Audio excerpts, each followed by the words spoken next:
Mga bay, bagong challenge na naman to. Bagong sakit ng ulo. Ito naman yung tatrabahuin natin. May problema to sa electrical.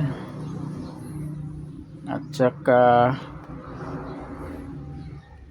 yung mga ano niya, yung pedal, nakaupuan. Ford Focus pala to. Saka yung makina niya, delay. Ito yung bagong challenge natin.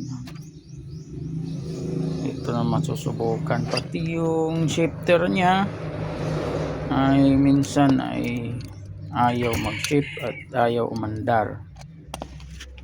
Ayun guys, ito yung bagong challenge natin.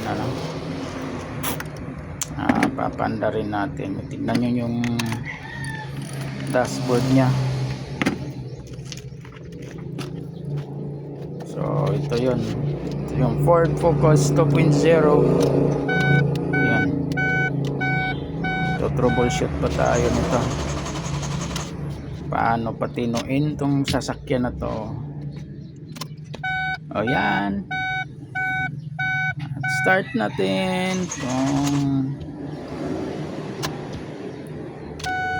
nagana ba ito. So ayaw talaga susi niya. So ito yun, electrical trouble na naman, dagdag sa sakit ng ulo. Yun mga guys, yun lang update.